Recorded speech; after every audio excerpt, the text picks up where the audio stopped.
Página de abertura. Do livro Pão Nosso, psicografado por Francisco Cândido Xavier, pelo Espírito Emmanuel. Número da mensagem: 120. Título: Conciliação. Concilia-te depressa com o teu adversário, enquanto estás no caminho com ele, para que não aconteça que o adversário te entregue ao juiz e o juiz te entregue ao oficial de justiça e te encerrem na prisão. Jesus, Mateus 5:25. Muitas almas enobrecidas, após receberem a exortação desta passagem, sofrem intimamente por esbarrarem com a dureza do adversário de ontem, inacessível a qualquer conciliação. A advertência do Mestre, no entanto, é fundamentalmente consoladora para a consciência individual. Assevera a palavra do Senhor: concilia-te, o que equivale a dizer: faze de tua parte. Corrige quanto for possível.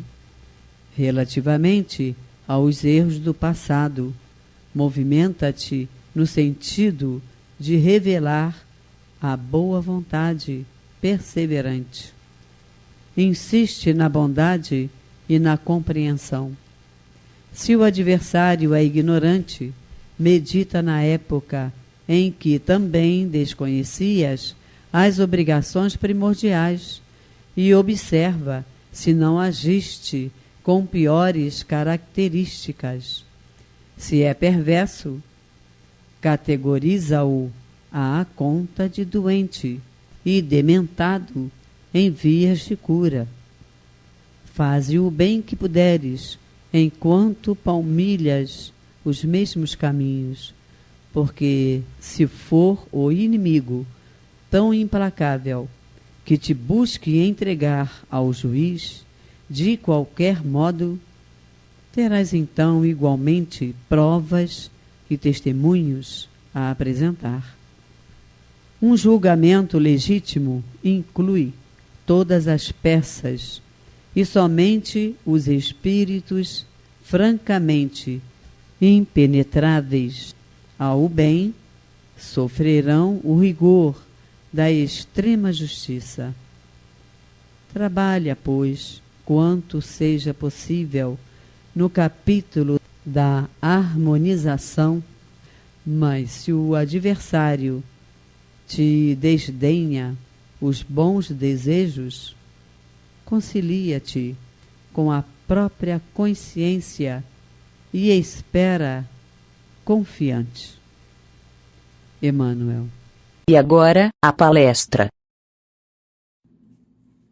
Boa noite, meus amigos, meus irmãos. É com muita alegria que nos dirigimos aos corações queridos.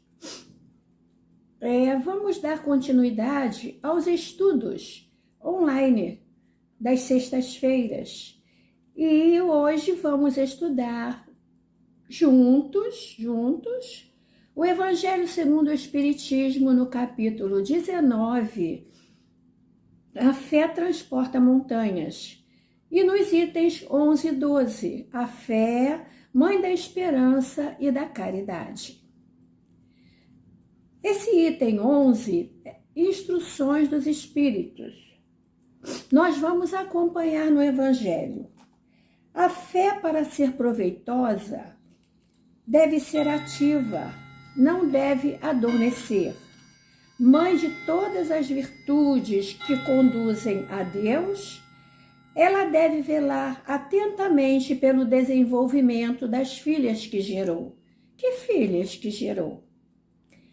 A esperança e a caridade. A esperança e a caridade são uma consequência da fé. Essas três virtudes formam uma trindade inseparável: fé, esperança, caridade. E não é a fé que nos dá esperança de vermos realizadas as promessas do Senhor? É uma pergunta, não é? Porquanto, se não tivermos fé, que esperaremos?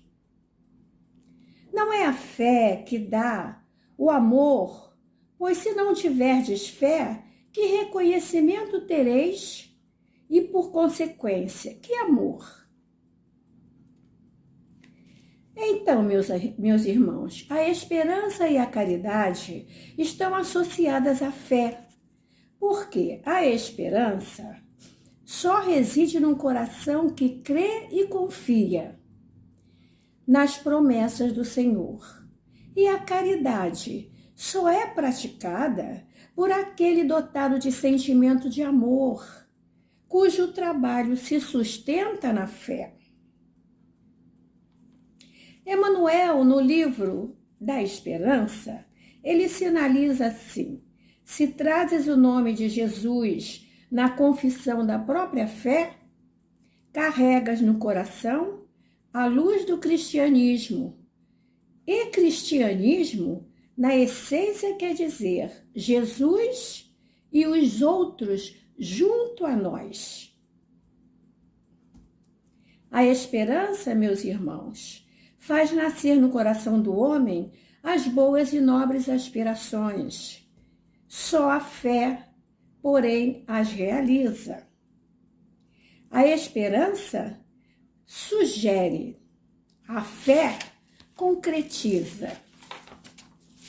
Continuando no Evangelho, ele diz aqui, já no item 12, pregai pelo exemplo da vossa fé. Pregai pelo exemplo da vossa fé, para transmiti-la aos homens. Pregai pelo exemplo das vossas obras, para lhes demonstrar o mérito da fé. Pregai pela vossa esperança, inabalável, para lhes fazer ver a confiança que fortifica e faz com que se enfrentem todas as vicissitudes da vida. Não é a esperança? Não é a fé? Por vezes surgem aquelas surpresas inesperadas. Surpresas. E não é a esperança? E não é a fé que tudo vai passar? Muito bem. Meus queridos, já entendemos que a fé deve ser raciocinada, que necessita de uma base. Que base é essa? A inteligência perfeita, daquilo em que se deva crer. E para crer, não basta ver. É preciso, sobretudo, compreender. Isso está no Evangelho, nesse mesmo capítulo 19, no item 7. Que é a fé raciocinada. Continuando, o item 12 diz assim: a fé é o sentimento inato no homem dos seus destinos futuros. É a consciência que ele tem das faculdades imensas, cujo germe foi depositado em si, a princípio em estado latente, e que ele deve fazer desabrochar e crescer pela sua vontade atuante. Então, o germe foi depositado no homem. Cabe ao homem movimentar esse germe através da vontade. Até o momento, a fé só foi compreendida pelo seu lado religioso, porque o Cristo a preconizou como uma alavanca possante, e porque só se viu nele o chefe de uma religião. Mas o Cristo, que realizou milagres materiais, mostrou por esses mesmos milagres o que o homem pode quando tem fé, isto é, a vontade de querer. E o Livro dos Espíritos tem uma resposta que os espíritos superiores dizem que nós temos tão pouca vontade. Então, a vontade de querer e a certeza de que essa vontade pode se realizar. Os apóstolos, a exemplo de Jesus, também não fizeram milagres? Eles fizeram milagres, os apóstolos. Quem eram esses milagres, senão efeitos naturais? Os milagres eram efeitos naturais, cuja causa era desconhecida aos homens de então. Naquela época, a ciência era muito atrasada, mas que se explica em grande parte atualmente, se explica e se compreenderá completamente pelo estudo do espiritismo e do magnetismo. Portanto, meus queridos irmãos, a fé não tem apenas o caráter religioso. Ela reflete uma confiança que se tem na possibilidade de se realizar alguma coisa. Não é? O Japão é vítima de terremotos violentos, não é verdade? Ora, o que faz o nipônico? Ele renega o solo? Ele blasfema? Ele se revolta? Cai na apatia? Não. É um exemplo aquele povo. Reconstrói tudo, fazendo renascer das cinzas as mesmas cidades que foram destruídas pelo terremoto. É um exemplo para nós. Vemos nisso, meus irmãos, a tenacidade do povo japonês, que crê. E Jesus disse: tudo é possível naquele que crê. E também disse: vós sois deuses. Os estudos atuais nos faculta ver que o que existe de extraordinário nos chamados milagres é a manifestação da vontade aliada à fé. Jesus, com sua sabedoria, repetiu várias vezes para aqueles que o procuravam depois de curados. Ele dizia assim: a tua fé te curou. Ele não dizia: eu te curei. Percebam isso no Evangelho, observem. Aquela mulher hemorroísa, que simplesmente segurou nas vestes de Jesus. E ela ficou boa, o fluxo parou. Ele olhou para ela e disse: a tua fé te curou. Em nenhum momento ele disse: eu te curei. Olha o exemplo de humildade. Continuando, o Evangelho diz assim: o magnetismo é uma das maiores provas do poder da fé posta em ação. É pela fé que se cura e produzem esses fenômenos estranhos, outrora qualificados de milagres. Eu vos repito, a fé é humana e divina. Se todos os encarnados estivessem bem convencidos da força que têm em si, se quisessem colocar sua vontade a serviço dessa força, seriam capazes de realizar o que até o presente se chama de prodígios, mas que é simplesmente o desenvolvimento das faculdades humanas. Então, meus queridos amigos, nós podemos, somos deuses, como disse Jesus. Um espírito protetor, Paris, 1863. Vejam só, olha a mamãe.